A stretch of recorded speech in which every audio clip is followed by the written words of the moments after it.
Vamos a ir comenzando. Los chicos que vayan integrándose tienen que ir reportándose con el profesor Carlos y si tienen alguna duda escribirle al profesor Fabián, ¿ya? Entonces vamos a comenzar con esto. Recordando, ¿por cierto? ¿Se acuerdan qué cosas eran estas cuestiones que salen acá con colores y todo eso? Respóndale al profesor Fabián, por favor, por el chat. ¿Qué cosas, qué diantres eran estas cosas que les estoy proyectando en estos mismos instantes? Que tienen este código de colores y que tienen dos patitas. ¿Cómo se llaman? La resistencia ponen, profe. Bien, son resistencias. ¿Qué era una resistencia? Para ir acordándonos, digo. Podríamos ir haciéndole la pregunta a los que van entrando.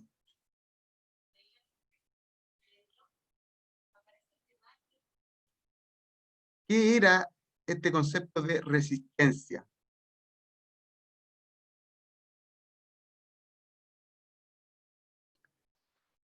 Dice la capacidad de corriente que puede soportar.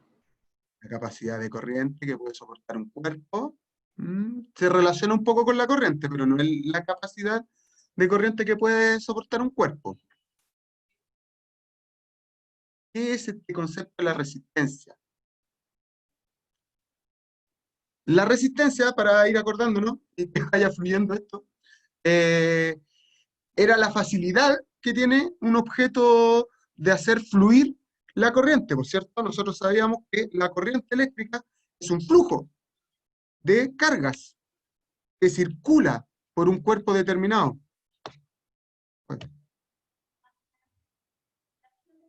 Esa era la corriente eléctrica.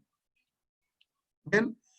Entonces, la facilidad o la dificultad que un cuerpo le presenta que este flujo circule dentro de él se llama resistencia eléctrica y tiene que ver obviamente con la corriente que esté tratando de circular y también con el voltaje que esté tratando de generar esa corriente. Entonces, para ir como avanzando, habíamos visto precisamente esto, la hermosa ley de Ohm.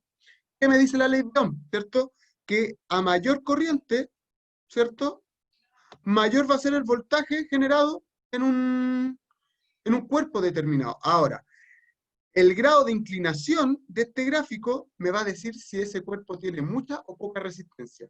Porque puede ser que con una corriente bajita, ¿cierto? Se genere una alta diferencia de potencial o voltaje eléctrico, ¿cierto? Entonces, eso quiere decir que va a tener una resistencia elevada, ¿cierto? Caso contrario, pues si con una corriente muy grande se genera una diferencia potencial poquitita, vamos a hablar de que tiene el objeto una resistencia menor.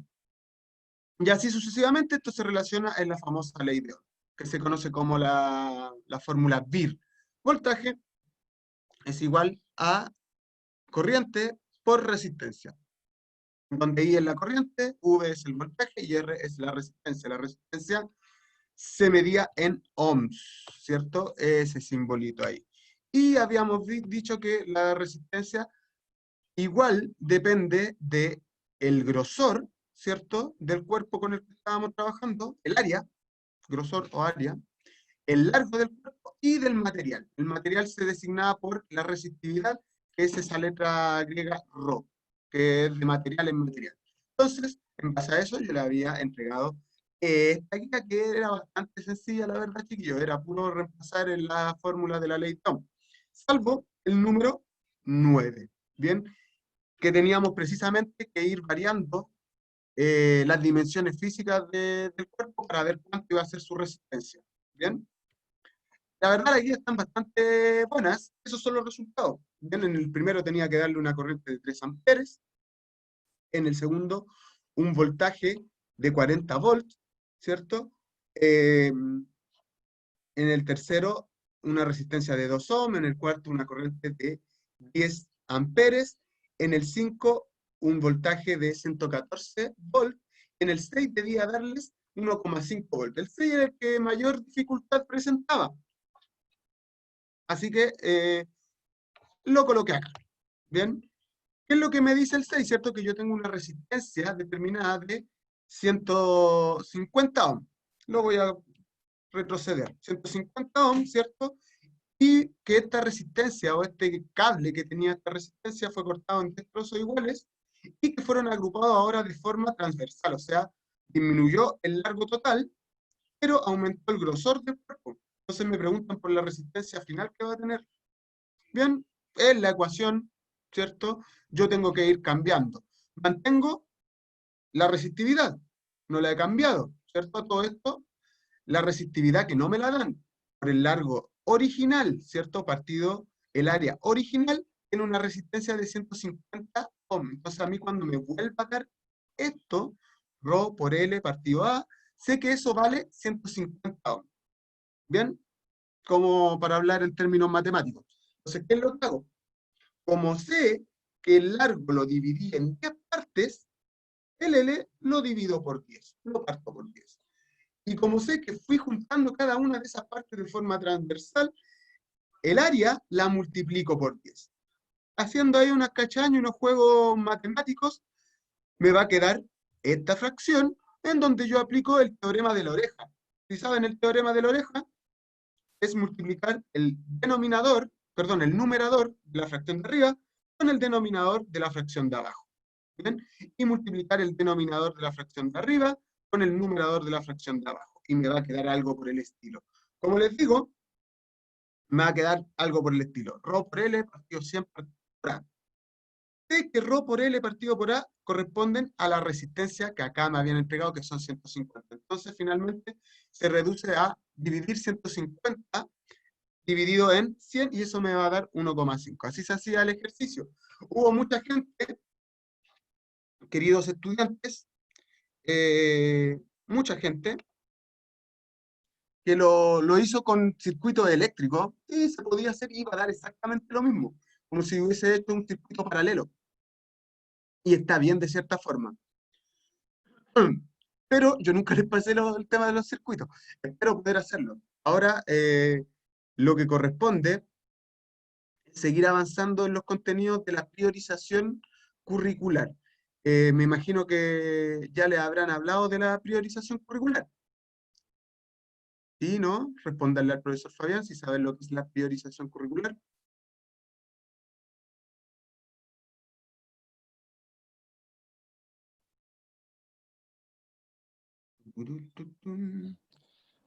Hay unos que me dicen sí, otros que me dicen no. Chuta. Ya. La priorización para los chicos que no sepan corresponde a, como estamos viviendo un contexto en el cual las cosas son distintas. Ay, disculpen chicos, necesito verlos. Un contexto distinto, el Ministerio de Educación no va a hacer que pasemos todos los contenidos para este año, ¿cierto? Entonces, ¿qué es lo que hace? Saca contenidos, prioriza unos en función de otros. En ese sentido, nosotros íbamos bastante bien porque como seguimos avanzando como si el año fuese normal, se siguió avanzando en los contenidos. Y se quitó justamente el contenido que deberíamos estar pasando en este periodo, que es el contenido de los circuitos. ¿Bien? Entonces, yo acá igual les voy a recomendar, ¿cierto? Para los que quieran eh, averiguar con respecto a este tema de los circuitos, ¿cierto? Que tiene que ver mucho con la ley de Ohm, que puedan meterse a esa página, PET Colorado, y se meten a una de las tantas simulaciones. Miren, PET Colorado es esta página de acá. Son puras simulaciones, ¿cierto? Se van a la parte de física y eligen. Obviamente, si quieren algo relacionado con la electricidad, se colocan acá, electricidad y magnetismo, y ahí buscan esta aplicación de acá, la construcción de circuitos CD. Bien, veamos qué se trata esto. Se trata de una aplicación en donde ustedes pueden ir tomando materiales, ¿cierto? Les sale una lista de materiales, batería, resistencia, interruptores, bombillas o ampolletas, ¿cierto?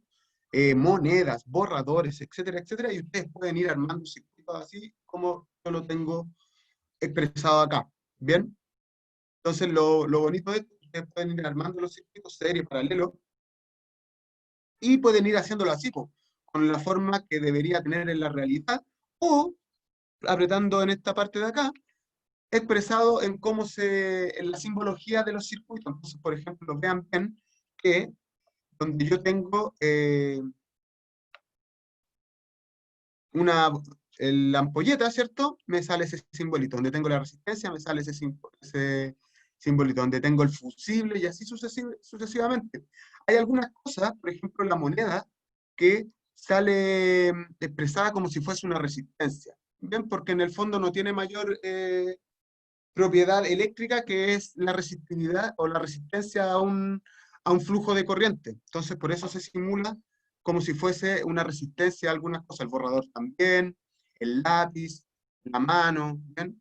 Entonces, es importante que los que quieran seguir aprendiendo con respecto a esto puedan ir metiéndose a esto, y es como bastante didáctico. Pueden utilizar un voltímetro, ¿cierto? Por ejemplo, ahí voy a conectar el de marca cero, porque tengo el interruptor apagado, ¿cierto? Prendo el interruptor, fíjense bien que el, el fusible se cortó, ¿cierto? Que es una de las cosas que hacen los fusibles, para eso están diseñados. Si pasa mucha corriente, se rompe el fusible y deja de pasar corriente. Es como de cierta forma, un artefacto para cuidar el dispositivo. Si hay una alza de voltaje o una alza de corriente, simplemente se rompe eso y deja de fluir corriente por esa parte del circuito. Y el voltímetro acá me indica que están pasando por la ampolleta 4,5 voltios. Entonces es importante también mantener amperímetro, etcétera, etcétera. ¿Por qué les hablo de esto, queridos estudiantes? Porque de cierta forma igual lo vamos a utilizar para lo que viene. Y lo que viene es precisamente la priorización. En la priorización, lo que contempla el ministerio es que nosotros nos saltemos esta parte de circuitos de la electrodinámica y empecemos al tiro con el tema del magnetismo. ¿Bien? Entonces, desde ese punto de vista, me gustaría preguntarles a ustedes, ¿qué diantres es esto del magnetismo? ¿Qué es? ¿Qué saben? ¿Qué creen que es este tema del magnetismo? Dejo abierta la palabra para que escriban sus respuestas. Como siempre, una pregunta inicial no tiene respuesta correcta, ¿cierto? Lo que ustedes creen, lo que ustedes saben, que es el magnetismo y de dónde proviene.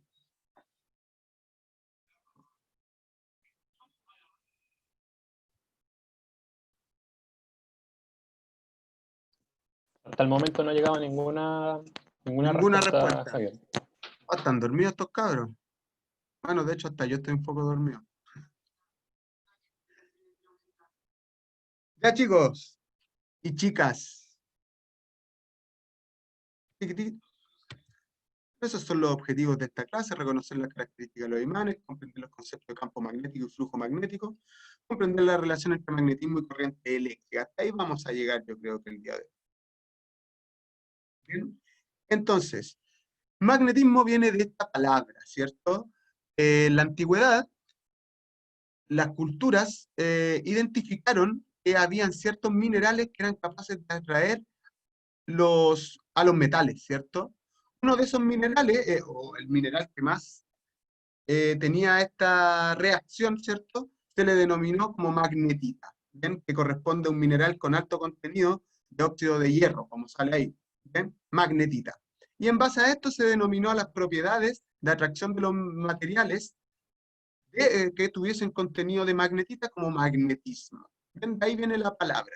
Nosotros en Chile, como tenemos un gran cordón montañoso, tenemos yacimientos importantes de magnetita. Y de cierta forma era súper importante que las culturas antiguas pudieran identificar esto, porque en definitiva, cuando se empezó a ocupar la brújula como método de orientación geográfico, estos yacimientos de magnetita desorientaban a los viajeros. Entonces es importante reconocer de que en algún momento esto generó algún problema. Bien, entonces la magnetita tiene esta propiedad de atraer a los cuerpos o magnéticos o a los cuerpos de carácter metálico, ¿bien? Con algún contenido de hierro, ¿bien? A eso se les denominó imanes, ¿bien? Los imanes nosotros los podemos encontrar de dos formas, los naturales, ¿cierto? O artificiales. Naturales es si encontramos de forma de que esta cualidad de atracción, ¿cierto? Se mantiene siempre y que no ha influido en nada el hombre en su creación.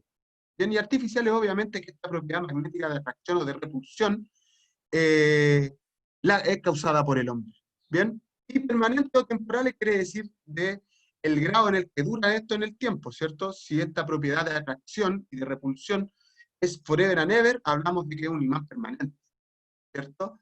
Y temporal si es que dura un determinado instante. Por ejemplo, chiquillos, esta, este superimán, ¿cierto? Que atrae a la chatarra para poder separarla del resto de la basura. ¿Será un imán natural, artificial, permanente o temporal?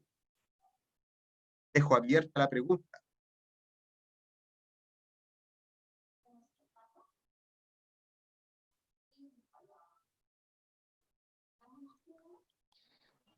Ahí llegó una respuesta por fin. Dice artificial y temporal. Artificial y temporal. Efectivamente es artificial. ¿Por qué? Porque lo genera el hombre, ¿cierto? Este tipo de imán en particular se le denomina electroimán. ¿Qué quiere decir? Que funciona a partir de electricidad, ¿cierto? Por eso es temporal. Cortan la electricidad, deja de tener este comportamiento de imán. Prenden la electricidad, vuelve a tener este comportamiento de imán. Es artificial obviamente porque lo generó el ser humano, ¿cierto? A diferencia de estos imanes que, por ejemplo, encontramos ahí, o encontramos en el tema de los clips, ¿cierto? O encontramos también en la base de los parlantes, que siempre van a tener esta propiedad, ¿cierto? Estos imanes de este carácter son natural porque fueron extraídos de algún mineral y son permanentes porque nunca pierden la capacidad de atracción o repulsión. Por ejemplo, este tipo de imán que sustenta al tren bala en Japón o que hace posible la resonancia magnética serán naturales, artificiales, permanentes o temporales en estos dos casos, del tren bala y de la resonancia magnética.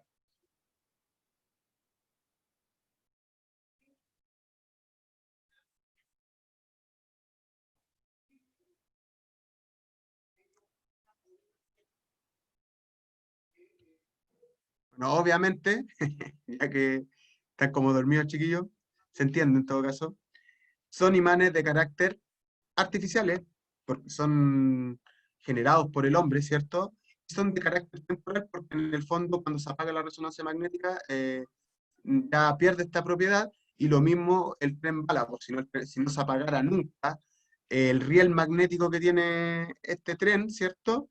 El tren se movería siempre que hubiese electricidad. Entonces, siempre que hay electricidad, eh, funciona como imán y siempre que se apaga la electricidad, pierde sus propiedades magnéticas. ¿Bien? ¿Y a qué se debe esta propiedad? Bueno, tiene que ver mucho con algo que nosotros ya conocíamos, con un concepto que se denomina campo magnético. Javier, te interrumpo Dígame, un minuto. Que piden que des un ejemplo de un imán permanente. un imán permanente podría ser los imanes incluso que están en el refrigerador, ¿cierto? Si son extraídos de magnetita, ¿cierto? Que tiene esta propiedad de atracción, podría ser el imán de un refrigerador, un imán de neodimio. Bien, para los que ya están más entendidos y han tenido la posibilidad de tenerlo en sus manos, el neodimio es como extraer de un mineral tanta propiedad magnética que va a quedar un imán muy poderoso. Bien, ese tipo de imán va a ser de carácter natural, primero que nada, porque se extrajo de la Tierra, ¿cierto? No hay, eh, ¿cómo se llama?, intervención del hombre, a no ser que en ese sentido fuese la concentración de material, ahí podría haber un tipo de intervención, pero decimos que viene de la Tierra, ¿bien? Y va a ser de carácter permanente porque nunca va a perder su propiedad magnética. ¿Bien? Los imanes, bueno, ahí las bases de, ¿cómo se llama?, de los parlantes, ¿cierto? Si ustedes desarman un parlante, van a encontrar un imán atrás, ese imán también es de carácter permanente. ¿Bien? Porque no pierde su cualidad magnética. Y si las va a perder en un tiempo natural, como son las cosas en la naturaleza, de muchos y muchos y muchos y muchos y muchos años. ¿Bien? Entonces le estaba diciendo que esta propiedad de atracción o de repulsión es generada por un concepto que se llama campo magnético. ¿Dónde habíamos escuchado este concepto de campo y qué era? Ahora sí me quedo callado hasta que respondan. ¿Qué diantres era esto del campo? Porque ya lo habíamos hablado, para que vayan acordándose.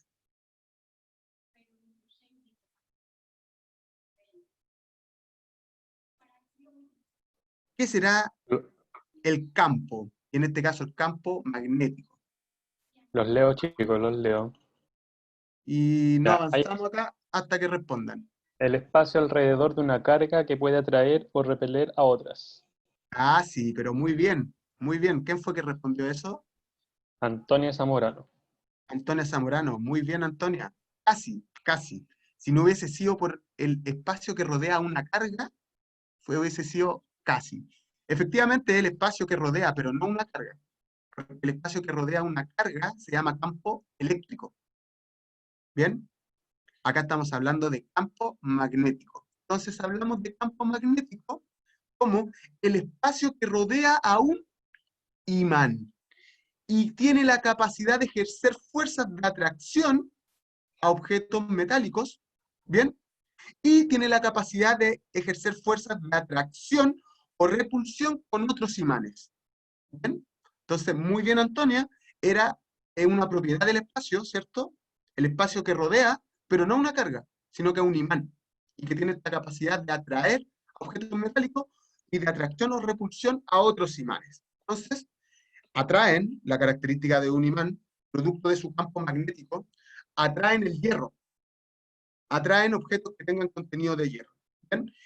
Todo imán va a tener polos, así como en las cargas teníamos positiva y negativa, acá hablamos de polos. Es importante, chiquillos, que vayan diferenciando bien porque son conceptos que se mezclan. Entonces ustedes dicen carga positiva de un imán, no, pues, está mal. No existen cargas en los imanes. Lo que sí existen son polos. Polos norte y polos sur. ¿Bien? Acá hay un experimento, esto ocurre, en donde si uno coloca limadura de hierro, ¿cierto? Hierro molido, y la va espolvoreando así, ¿cierto?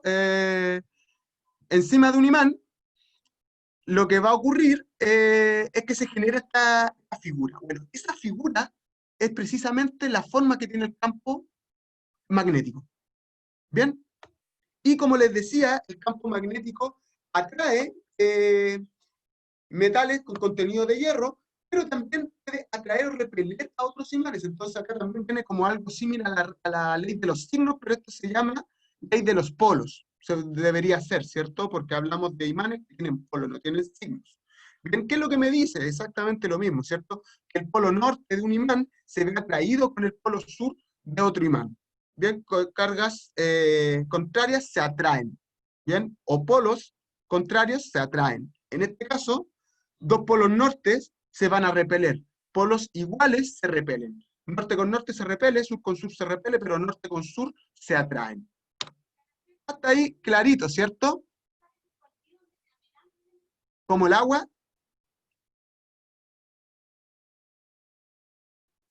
Clarillo como el agua. Perfecto, me imaginé que iba a ser así. Entonces, chiquillos, acá ya empezamos a entrar en materia. Lo demás era solamente eh, aclaración de conceptos. Campo magnético. Propiedad del espacio alrededor de un imán o de un conductor que transporta corriente. Por eso podemos hablar de imanes naturales, ¿cierto? Que tienen este fenómeno del magnetismo, del campo magnético, de esta forma, y que siempre va a ser así, a imanes de carácter eh, artificial, ¿cierto? Son generados por el hombre, que tienen esta forma. ¿Por qué tienen esa forma? Porque en este conductor, ¿cierto? En este metal, lo que está ocurriendo es que está circulando una corriente eléctrica. Y la corriente eléctrica genera en el espacio un campo magnético. Es sumamente importante esto. Nosotros no podríamos concebir la realidad de tener luz en estos momentos, de que las cosas están funcionando, si no hubiésemos descubierto en algún momento la relación que hay entre electricidad y magnetismo. ¿Y cuál es? que siempre que hay movimientos de carga eléctrica, en el espacio se genera esta propiedad denominada campo magnético. ¿Bien? Puede ser de forma natural, que siempre está presente en el objeto, o de forma artificial, que necesita de electricidad para manifestarse. ¿Bien? Nosotros nos vamos a concentrar un poquitito en esta de acá. Ahora las dos en realidad. ¿Bien? Entonces, campo magnético para un imán y campo magnético para un cuerpo que tiene, que tiene corriente eléctrica. Fíjense bien que para el cuerpo que tiene corriente eléctrica, en vez de ser líneas que van de norte a sur, como lo muestra acá Carlos Morales, se había salido, de ser líneas de campo que van desde el sur, perdón, del norte al sur, como muestra acá, alrededor de un conductor son círculos concéntricos, ¿cierto? Que sería como el símil de, se podría decir, del campo eléctrico, ¿cierto? Recuerden que el campo eléctrico, entre más afuera tuviesen las líneas de campo, iba a ser menor la intensidad de este, y tiene relación, pues, o sea, si nosotros alejamos mucho un imán de un objeto de fierro, ya no se va a atraer, ¿ven? Y tiene que ver con que va disminuyendo la intensidad del campo. Entonces, estos circulitos que están más alejados del conductor van a tener menos campo eléctrico que los circulitos que están más cercanos. Y la diferencia, fíjense bien, es que acá no se podría definir propiamente tal un norte y un sur, sino que son líneas concéntricas que están dando vuelta alrededor del conductor. Este es un experimento que hizo Michael Faraday, un importantísimo de la física, y que yo les voy a mandar, no les tengo en estos momentos, ni tampoco lo coloqué en la guía, pero les voy a mandar un capítulo de la serie Cosmos para que puedan verlo. Si no lo quieren ver, no lo ven. Pero la verdad que regálense 30 minutitos para saber sobre la vida de este gran científico, chiquillo, y todo lo que tuvo que pasar en su vida eh, para poder ser quien llegó a ser, y más de alguno se va a sentir identificado con él. ¿Bien? Entonces las líneas de campo son líneas imaginarias y solo sirven para representar la forma de la intensidad del campo magnético. Lo que les decía, cuando esas líneas se encuentran más separadas del imán, quiere decir que es menor el campo. ¿Bien? Y en las líneas, y en las zonas donde las líneas se juntan, ¿cierto? Donde hay más líneas, quiere decir que el campo magnético es más intenso. Bien, son finitas, es decir, parten desde un punto y terminan en otro, y se dirigen por fuera del imán, porque es una propiedad del espacio. Bien, nuestro planeta es como un gran imán, ¿cierto? Presenta estas líneas. Es un imán de carácter natural y obviamente permanente. Ahí tenemos un caso también de imanes permanentes, ¿cierto? La Tierra hace cuánto se creó, millones de años, y seguimos teniendo hasta el día de hoy esto, un campo magnético, un imán gigantesco. ¿Bien? En donde acá puede que ¿cómo se llama? Se confundan un poco. Como todo imán, ¿cierto? Tiene un polo norte y un polo sur. Pero fíjense bien hacia dónde está el polo norte. ¿Dónde queda el norte magnético de la Tierra? Pregunta abierta para que respondan.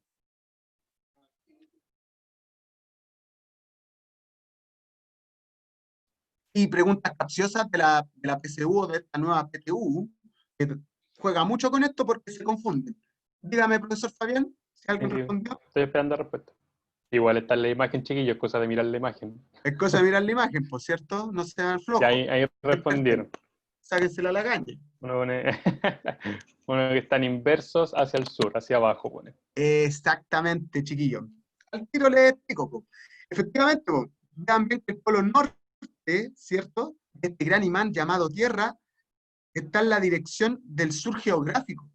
Y el polo sur magnético está en la dirección del polo norte geográfico. Entonces, desde ese punto de vista, una brújula, ¿cierto? ¿Hacia dónde apunta? ¿Hacia dónde apunta una brújula? Insisto, estas son preguntas que pueden ser o que pueden ser asociadas en una PSU, una PTU, y que se caen todos porque se confunden. Y tienen que leer bien, pues, chiquillos, ¿cierto? Hacia el ¿Hacia dónde sur apunta una? magnético ponen, Hacia el sur magnético y el otro norte hacia el norte, otro se geográfico, enredó. ¿cierto? Ya, otro se enredó, ya. Pero chiquillos, por eso, la idea es que no se enreden. Una brújula, ¿cierto? Apunta hacia el norte geográfico, pero hacia el sur magnético. Bien, entonces, para que vayan viendo cómo se va enredando esto un poquitito. La parte roja de una brújula, ¿es un polo norte o un polo sur?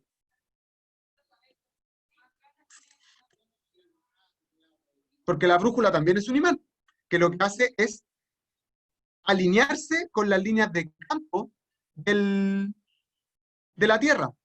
Esa parte roja de la brújula, ¿es un polo norte o un polo sur? Norte responden. Es un polo norte magnético porque apunta al sur magnético, que es el norte geográfico. Y ahí las cosas se van enredando, pero para que vean ustedes, pues, chiquillos. Ahora, lo que les decía, si uno está por acá, por este hermoso país largo y estrecho, ¿cierto? Que tiene una hermosa y preciosa cordillera de los Andes, ¿bien? En donde más de algún cerrito va a tener alto contenido de magnetita. ¿Qué es lo que le pasará a la brújula?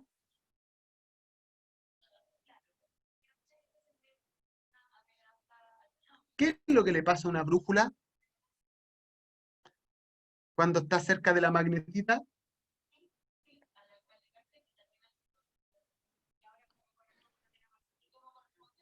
Se dará vuelta, se descalibra. Se descalibra. ¿Eso dicen? ¿Sí? Bueno, no es que no es que empiece a dar vueltas así totalmente desorientada, pues, a no ser que hay una variación de magnetismo así tan fuerte, ¿ya? Eso se ve en las películas de ciencia ficción cuando van a aterrizar Explota los por una... marcianos, ¿ya? Pero no, eso en la vida real no ocurre. Lo que sí va a ocurrir es que la brújula, en vez de estar apuntando hacia el norte geográfico, que es el sur magnético, se va a desviar un poquitito, porque la magnetita la va a traer. Bien, eso es lo que va a ocurrir. De igual forma, o si ustedes están Pregunta, profe. perdidos y están orientándose con una brújula y pasan justo por debajo de una torre de alta tensión, ¿qué es lo que va a ocurrir? Exactamente lo mismo. Porque la torre de alta tensión, ustedes saben, son cables que llevan electricidad, ¿cierto? Con mucha corriente, ¿cierto? Por lo tanto, van a generar también un gran campo magnético. Bien, y eso va a hacer que la brújula se, ¿cómo se llama? Se desoriente o marque algo distinto a lo que debería ser el norte geográfico. Chiquillo, y tiene mucho que ver con la actividad que se les va a presentar. No quiero adelantarles nada porque a los cuartos medios hay algo distinto. Si es que ya saben, respondenle al profesor Fabián para saber si es que saben o no, pero yo no quiero andar ahí echando al agua las actividades No es planificadas momento para cuarto todavía. medio. ¿Ya? Oigan, chiquillo, tiene que ver Javier, con la actividad. ¿Qué pasó? hay una pregunta Digan. que pregunta ¿por qué la Tierra tiene esas propiedades magnéticas? ¿Por qué la Tierra tiene, en el fondo, esa pregunta es decir, ¿por qué un imán natural tiene esa característica? ¿Cierto? Y ¿cómo se llama?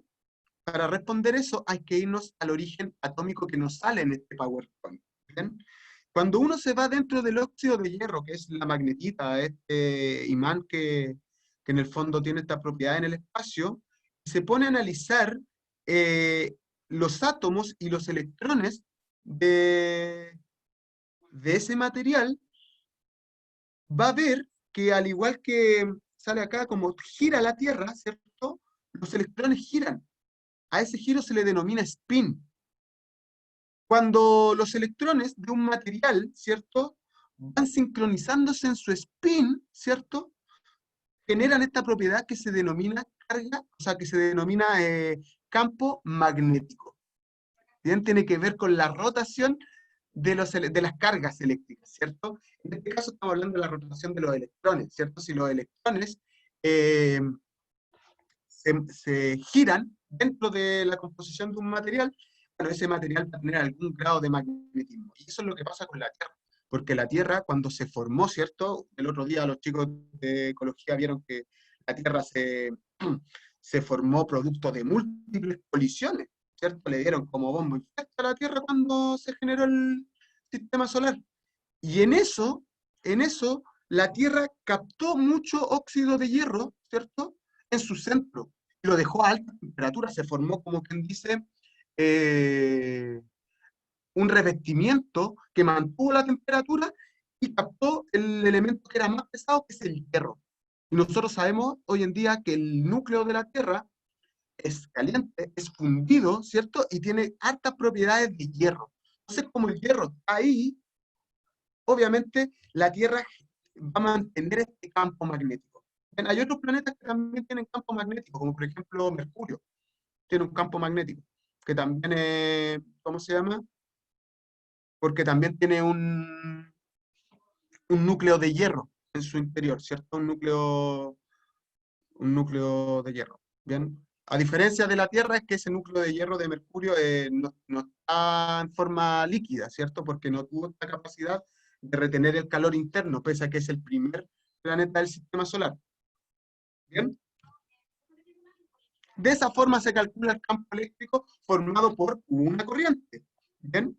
Pero la guía viene más que nada enfocada a lo conceptual, así que no vamos a trabajar esta fórmula, pero por si acaso. Importante, chiquillos. El campo eléctrico, perdón, magnético, hasta yo me enredo un poco.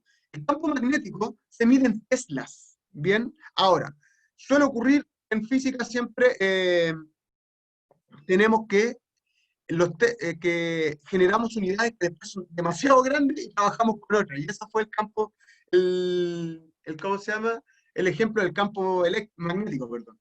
Que la unidad correspondiente al sistema internacional es el Tesla, pero es tan grande la unidad que trabajamos con una menor que se llama el Gauss. Por ejemplo, tan grande esta unidad del Tesla que no serviría para definir el campo magnético de la Tierra, ¿cierto? Utilizamos el Gauss, y el Gauss es aproximadamente 500 Gauss el campo magnético de la Tierra. Bien, ley de la mano derecha, que tampoco la vamos a utilizar mucho, pero dice que la corriente, ¿cierto? Si apunta en un conductor, por ejemplo, como lo vemos acá, apunta hacia arriba, ¿cierto? La corriente sería el símil del dedo de la mano derecha, y los demás dedos apuntarían hacia dónde va el campo magnético, ¿cierto? Sería de esta forma, los demás dedos van rodeando al conductor, y por lo tanto el campo magnético tendría esa forma. Círculos concéntricos, en donde el círculo que está más alejado del conductor obviamente tiene menos campo que el círculo que está más cercano al conductor. Y obviamente que existen fuerzas eléctricas. Recuerden, la fuerza es la manifestación de que existe el campo, ¿cierto?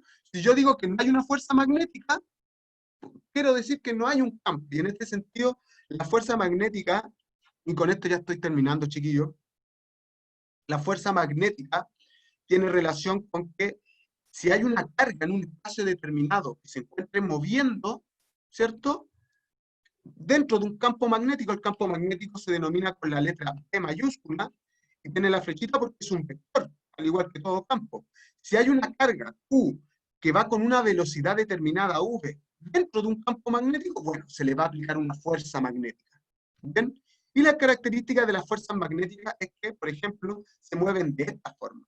Cuando una carga entra a un campo magnético, ¿cierto? Puede moverse en círculos. Bien. Ahora, si entra con un ángulo distinto, ¿cierto? De 90 grados, esa carga lo que va a ir haciendo como colitas de chancho, ¿cierto? Como hélices. Bien. Y eso precisamente es el fenómeno, no puse acá la imagen, pero precisamente por esta fuerza magnética es que ocurren las famosas auroras boreales y las auroras australes. ¿Bien? El campo magnético, volviendo hacia atrás, el campo magnético de nuestra hermosa Tierra lo que hace es captar las partículas con carga que vienen desde el Sol. ¿Bien? Ciertas partículas, cuando vienen desde el Sol hacia la Tierra y quedan atrapadas por este campo magnético, ¿cierto? Van a caer hacia el polo sur, formando auroras boreales. Al polo sur magnético me refiero. ¿Va? Y otras, ¿cierto? Partículas con carga que vienen desde el Sol van a llegar al campo magnético de la Tierra y van a caer al polo norte magnético, que es el sur geográfico. A esas les denominamos auroras australes. ¿Por qué se producen? Para los que no saben, las auroras boreales son estos brillos que aparecen en el cielo, como en la película Tierra de Osos, o algo así con los osos. ¿Ya? ¿Nunca vieron esa? Es de niños, es de Disney. ¿Ven? Que se forman o en los vikingos también salen, las auroras boreales. Son estas luces que iluminan el cielo y tienen que ver con precisamente que está cayendo carga eléctrica al polo norte o al polo sur magnético. ¿Bien? Y cuando esas partículas entran a la atmósfera de la Tierra, desprenden ese brillo. Son bastante bonitas. ¿Bien? Y de esta forma también tendríamos una fuerza, ¿cierto?, magnética cuando hay una corriente por un conductor, ¿cierto? Entonces, hasta acá vamos a dejar. Les voy a explicar igual este experimento. La guía está diseñada para haberles entregado esta base teórica, ¿cierto? Y que ustedes puedan responder las preguntas que ahí salen. Son preguntas que un par las encontramos dentro de esta misma teoría que les acabo de entregar, pero otras corresponden a un proceso investigativo que tienen que ver ustedes, ¿cierto? Sobre todo con cómo el magnetismo afecta a la salud, ¿bien? En algún momento mucha gente se opuso a la instalación de torres de alto voltaje cerca de las viviendas, porque habían estudios que señalaban cómo es que el magnetismo podía afectar a las células. Y mucha gente creía que estar cerca de una torre de alta tensión podría provocar cáncer a largo plazo. Bueno, ahí espérense que les llegue la guía y respondan esas preguntas, que como les digo, son de carácter que algunas van a encontrar la teoría para responderlas dentro de esta misma clase, pero otras van a tener que entrar a investigar ustedes. ¿Bien? Y por último, chiquillos, lo último que les quiero mostrar, y con esto me despido porque también tengo otra clase,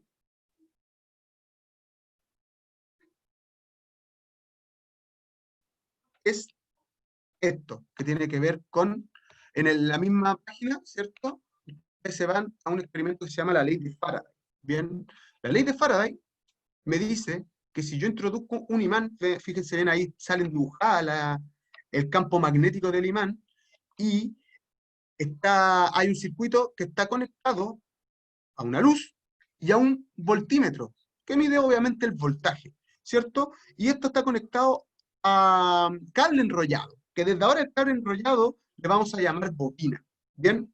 ¿Qué es lo que ocurre, cierto? No pasa nada, pues la luz está apagada, no ocurre nada. El imán no pasa nada, ¿cierto? Está ahí quieto, pero ¿qué es lo que ocurre si yo muevo el imán dentro de la bobina, dentro de este cable enrollado? ¿Qué es lo que ocurre? El voltaje marca algo y la luz se prende, ¿cierto? A esto Faraday le denominó inducción electromagnética. A partir de magnetismo yo estoy generando electricidad. Y por eso es tan importante, porque sin este fenómeno, o sin haber entendido del todo este fenómeno, nosotros no podríamos tener electricidad en estos momentos. Ahora, fíjense bien que cuando lo muevo, el voltímetro va de un lado a otro. Eso quiere decir que es una corriente, la corriente que estoy generando a partir de este imán es de carácter alterno. ¿Bien? Y de igual forma, este laboratorio o esta simulación me permite ver dos cosas. Cuando son muchas vueltas en una bobina, ¿cierto? Se va a generar una corriente mayor. Miren cómo brilla esa ampolletita y cómo se mueve ese voltímetro. Pero cuando son menos las vueltas de la bobina, enciende menos y el voltímetro marca menos. Por eso que cuando uno desarma un parlante, ¿cierto? O un ventilador, ¿cierto? Va a encontrar que hay mucho cable enrollado y con muchas vueltas, porque obvio, entre más vueltas, mejor va a ser la bobina. Chicos, ¿alguna duda? Reclamo, sugerencia, fui muy rápido, si fui muy rápido, disculpen, pero en breves minutos tengo la clase de primero medio, así que es por eso, ¿ya? Ahí en el chat les mandé el link con el PET Colorado, con la página que tú estabas mostrando, para el que se Digo, interese. sí, pues, porque en definitiva la física se tiene que ver, eso lo sabemos, se tiene que imaginar, ¿bien? Entonces, estas simulaciones les sirven para que ustedes puedan visualizar de mejor forma las cosas que ocurren. Y vayan jugando, si es cosa de jugar, y si no entienden, bueno, yo creo que acá ya casi todo, la gran mayoría de los cuartos medios tiene mi WhatsApp, tiene mi correo, así que pregúntenos, pues si preguntan no hay engaño. Así que eso, chicos, si no hay dudas, si no hay sugerencias, si no hay reclamos, nos estaríamos viendo en otra oportunidad.